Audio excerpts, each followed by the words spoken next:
Volám sa Ondrej Kožínek a v súčasnosti aj v minulosti som robil viacero povolaní. Úplne na začiatku vlastne začal som pracovať už popri škole vysokej a začal som pracovať už vtedy, pracoval som v Markíze, robil som Teleráno. Tam som sa vlastne prvýkrát dostal do kontaktu s gastronómiou a s Igorom Bukovským, ktorý je podľa mňa taký, že jeden z najlepších odborníkov na Slovensku na tú stravú výživu.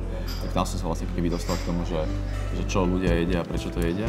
Volám sa Peter Janičina, som kuchár, od svojich 15 sa venujem vareniu a v minulosti som pracoval v Škótsku 6 rokov, kde som sa vyučil kuchárskému umeniu do podoby, akého produkujem dnes.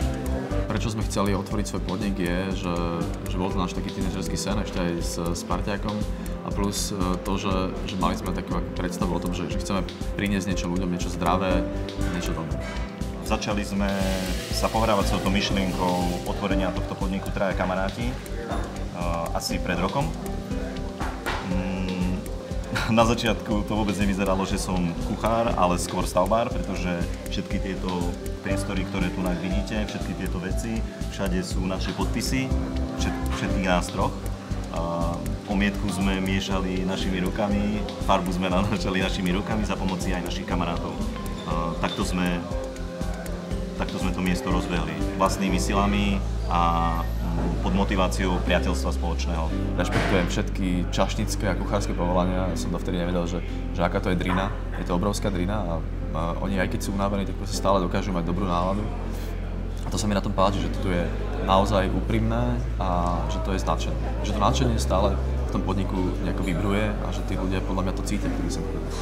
Recepty všetky priniesol náš šéf kuchár, ktorý je proste vášnivý kuchár a baví ho to. A my sme čokoľvek, vlastne tým ako my sme zostavovali to menu takým spôsobom, že sme sa stretávali u mňa doma, on nám to vždy navaril a my sme si povedali, že to je super, alebo že toto je také akože, že možno nie úplne. Napríklad sme mu dali úlohu, že aby navaril niečo pre deti a sme to dali mojim deťom a proste ani sa toho nedotklo.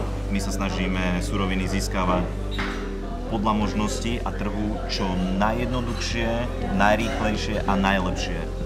Pretože my musíme dodať aj zákazníkovi nejaký výsledný produkt a keby sme sa spoliehali iba na eko, bio, tak by sme vám tu nič nemohli navariť, pretože nie vždy tieto veci sú dostupné, respektíve tí ľudia ich vedia posunúť na správne miesto. Jedným z mojich cieľov do budúcna je, aby ľudia, ktorých tu učím, sa stali samostatnými a mohli predávať skúsenosti ďalej. Myslím si, že ľudia sem chodia preto, lebo to tu majú radi a to, prečo to majú radi, je kvôli tomu, že cítia, že sú tu vítaní a že tu je dobrá atmosféra, že dostanú dobré jedlo, že dostanú jedlo z dobrých surovín, že dostanú dobrú kávu. Máme baristu, ktorý si potrpí na tom, že aká tá káva je. Máme kuchára, ktorý je vášnivý proste kuchár a stále sa dohaduje s tými dodávateľmi, aby tie suroviny boli vždy čerstvé, vždy boli také, aké majú byť. A vlastne to sa celé pretavuje do toho, že na konci na tom tanieri ten človek dostane niečo, čo je naozaj dobré, jednoducho dobré.